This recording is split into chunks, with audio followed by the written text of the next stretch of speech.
In the year 1760, the Collins family leaves Liverpool and sails to Maine in New England to expand the family empire.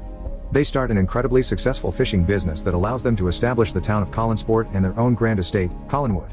Even if their money grows, the owner makes sure that his son, Barnabas Collins, is raised knowing that family always comes first.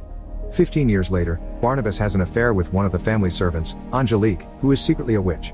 When she asks him for his love and not just his body, Barnabas tells her he doesn't feel that way about her, so as revenge, she casts a spell to kill his parents. Barnabas suspects something dark caused such an accident, so he starts to investigate the dark arts while he begins a relationship with Josette Dupré. Angelique overhears them declaring their love for each other and gets jealous, so she uses her magic again to make Josette jump off a cliff. Unable to save her in time, Barnabas jumps after her, but unlike Josette, he does survive the fall because Angelique has cursed him to become a vampire so that his suffering would never end. Then she gathers an angry mob of townspeople, turns them against Barnabas by pointing out he's a monster, and together they all catch him and lock him inside a coffin that they then bury in the forest. Years later, in 1972, Victoria Winters is on a train ride to Collinsport because she's seen an ad from the Collins family looking for a governess. Victoria isn't her real name, but she's running away from home and doesn't want people to know their real identity, so chooses Victoria from a poster on the train. When she arrives at the estate, she's received by Willie Loomis, the caretaker, who explains that the mansion, which isn't in a good condition nowadays, should have service of 100 servants, but it's just him and Mrs. Johnson. At that moment, Elizabeth Collins Stoddard, the family matriarch, shows up and speaks privately with Victoria to explain the job to her. After mentioning that it's just 7 people in the house including the employees and that there are areas of the mansion they don't even use anymore, Elizabeth asks her some questions that Victoria answers with a healthy amount of sass, which Elizabeth appreciates and makes her accept hiring her. Later at dinner, Victoria meets the rest of the family. There is Elizabeth's brother Roger Collins, who is a loafer, Elizabeth's teen daughter Carolyn Stoddard, who is going through a rebellious phase, Roger's son David Collins, who isn't doing well since his mother died when he was 5 and thinks he can see her ghost, and Dr. Julia Hoffman, a psychiatrist hired to deal with David's issues but spends most of her time drunk. Victoria sympathizes with David and tells him she believes in ghosts too, which Elizabeth doesn't take well. Moments later, when Victoria is getting ready for bed, she sees Josette's ghost in the hallway. She tells her he's coming before going to the foyer and circling the chandelier a couple of times, and after repeating he's coming, she falls the same way she did that day on the cliff and disappears. Meanwhile, in the forest, a construction crew building a McDonald's is doing some digging and finds Barnabas' coffin. They open it to see what is inside, and now that he is free, Barnabas proceeds to feed on every single worker, apologizing for his decades-old hunger. Afterward, he makes his way to the mansion on foot, observing and getting confused by all the technology and modern clothing on the way while covered in blood. When he makes it to the estate, he finds Willie in the garden and hypnotizes him with his vampire powers to give him the information he needs. He also asks him to clean him up before taking him inside.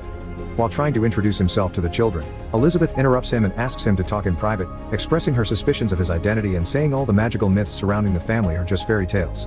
Barnabas proves he's telling the truth by opening a secret room not even Elizabeth knew about, and promises to bring back the family's glory with all hidden treasure from that room. Elizabeth agrees to accept him back in the family but under one condition: he mustn't tell anyone that he's a vampire. The next day during breakfast, she introduces him to the others as Barnabas III, a distant relative from England. The family begins talking business and they explain to Barnabas that the Collins fishing empire is gone. Now the entire area is ruled by Angel Bay Seafood. At that moment, Victoria enters the room, and Barnabas can't help flirting with her because she looks so much like Josette. Back in town, Angelique is still alive under the name Angie Bouchard, and she is now the powerful founder and CEO of Angel Bay Seafood. When her employees tell her about the accident in the forest, she goes there to see it with her own eyes and is shocked to find the open coffin. Not wasting any time, she quickly drives to Collinwood, where she exchanges some insults with Elizabeth before Barnabas takes her away to talk in private. As soon as he closes the door behind him, Angelique kisses him then tells him Collinsport is now her Angel Bay, thanks to the fishing business she started on purpose to ruin the Collins. The townspeople respect her as their leader while they've forgotten all about him, so nobody is going to believe him anyway. After Angelique leaves, Barnabas expresses his worries to Elizabeth, who reminds him that no matter what happened to him in the past, he always fought on with such a determination that they had to put him away in a box. His family needs him now, so he should fight on in the present too. Inspired by her words, Barnabas begins putting all his energy into bringing glory back to the Collins. By selling some of the treasure from the hidden room, he hires dozens of people to renovate the mansion and rebuild their fishing company. With the help of an umbrella, sunglasses, and a hat, he manages to get out during the daytime without the sun burning him, although he has trouble finding a spot to sleep comfortably, so he makes the servants bring him his old coffin. When the company begins running smoothly, Barnabas hires fishermen by hypnotizing the captains working for Angelique and making them change sides. In his free time, he continues to learn about technology and spends time with Victoria. One evening, after Roger sees him get out of the secret room with treasure in his hands, Barnabas is found by Julia, who thinks he acts very weird and invites him to her office. She hypnotizes him and gets him to confess his secret, so she leaves him behind to go yell at Elizabeth for having kept it from them. Elizabeth convinces her not to go to the police when she points out that Julia should be fascinated by him, and she is, so she wants him to stay and learn more about him. Sometime later, Barnabas asks Carolyn for advice on how to court modern women. Carolyn tells him he needs to drop all the old-timey attitude and hang out with cool people, so Barnabas ends up in a hippie circle, sharing stories while smoking in the forest. After the girls teach him that women want love and not money, Barnabas kills them all in order to feed himself. The next day, Julia begins giving him blood transfusions to see if it can cure his vampirism. When Barnabas compliments her, Julia reminds him of the doctor-patient confidentiality concept and gets on her knees in front of him to pleasure him. While Victoria and Barnabas continue to spend time together and bond over talks about the supernatural, Angelique is furious that the Collins company is being successful again. The board members don't understand what the big deal is because Angel Bay still reigns over 95% of the nets, but Angelique explains it's a matter of pride and carrying on what her grandmother started, a way to destroy the Collins family. She calls for Barnabas to have a meeting and offer him the opportunity to sell his company to hers, but he refuses. Angelique reminds him she only wants his love and threatens to kill Victoria if he doesn't give it to her. Barnabas gives in and makes love to her all over the office, destroying most of it as they go. After they're done, he realizes it was a mistake and tells her he can't be with her, so Angelique promises to destroy him. Barnabas continues to see Julia for blood transfusions while Victoria begins having dreams of the time she saw Josette's ghost as a child and her parents sent her to an asylum for it. When she wakes up, she finds Josette's ghost visiting her again, asking for her help before disappearing. In the morning while having breakfast, Barnabas announces he wants to throw a ball for the whole town to remind them which is the ruling family here. Carolyn explains to him that nowadays people throw happenings, not balls, and gives him some tips about modern parties. When the night of the ball comes, she discovers he hadn't been joking when he said he would get anything she mentions, and now Alice Cooper is playing live at their party.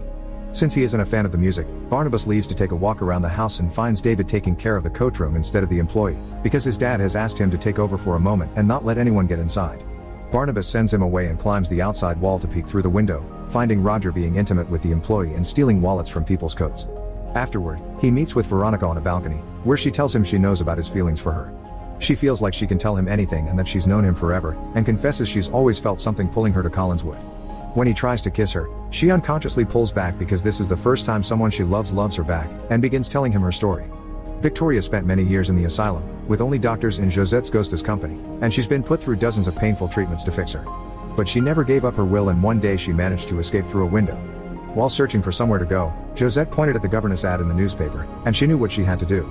She feels at home at Collinswood and she's developed feelings for Barnabas too, which she expresses by finally kissing him. This is seen by Angelique, who just arrived at the party, and now she's furious.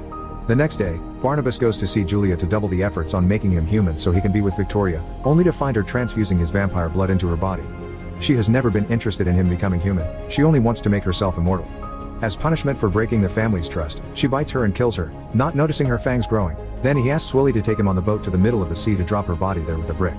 Next, he finds Roger trying to access the secret room with the treasure, so he decides to give him a choice. He can start becoming a better dad to David, or he can take some money Barnabas will give him and leave to never be seen again. Roger chooses the money and leaves the estate, destroying David's heart. When the kid runs back to his room, he almost gets hit by the disco ball while he is disconnecting from the ceiling, so Barnabas uses his super speed to save him and ends up under the sun, which begins lighting him on fire. Now the whole family knows his secret, and David and Victoria run away from him in disgust. Getting desperate, Barnabas goes to see Angelique, who refuses to remove the curse and gets him to admit he killed Julia. She then makes a proposal: they can rule the fishing empire together as partners and lovers, or she'll put him back in the box. Barnabas tells her to go to hell and tries to leave, but her employees are waiting on the other side of the door with a coffin that Angelique pushes him into. After closing it with chains, they put it in a van and drive to the cemetery, but only after Angelique uses a spell to make the Collins Company building explode. The coffin is abandoned in a mausoleum, only to be found by David some moments later, who learned about Barnabas being in danger because the ghost of his mother told him. Back in town, people are watching how the police and the firemen are taking care of the fire. Angelique shows up and plays a recording of Barnabas admitting he killed Julia, using it to rally the town against the Collins. The angry mob, together with the cops and Angelique, arrive at Collinswood right after Barnabas gets there too, and he's willing to confess if they don't do anything to his family but take Angelique with him as well. The sheriff tries to shoot Barnabas, but obviously it does nothing to him, so he proceeds to bite Angelique and make her skin crack in order to show she's a monster too. As the sheriff sends all the people away, Barnabas begins fighting against Angelique with the help of Elizabeth's shotgun and Carolyn, who reveals to be a werewolf. Sadly, they prove to be no match for a witch's powers, especially when Angelique enchants the house to attack its own family. As she tortures them, she confesses she was the one that killed Barnabas' parents, David's mother, and also sent a werewolf to bite Carolyn in her crib, because she's always been the curse behind the family misery. David shows up then and sends his mother's ghost against Angelique, throwing her across the room and making her crash against the chandelier, which drops to the floor and kills her. As the family flees the house, which is now on fire, Barnabas gives Angelique a last goodbye, and the witch dies after ripping her heart out of her chest and giving it to him, but it only becomes dust. Barnabas can't find Victoria anywhere, and David's mom tells them she's at the cliff. As the family watches the house crumble, Barnabas races to stop Victoria from jumping, but she doesn't listen to him. She's just a human that lives in the light while Barnabas will live in the shadows forever, so they can't be together. This depressing thought makes Victoria jump, and like it happened decades ago, Barnabas jumps after her, but this time, he bites her to transform her into a vampire before she hits the ground. Now she's an immortal creature like him, they can be together forever, and the couple shares a kiss. In the bottom of the ocean, Julian's body opens her eyes, revealing she's become a vampire too.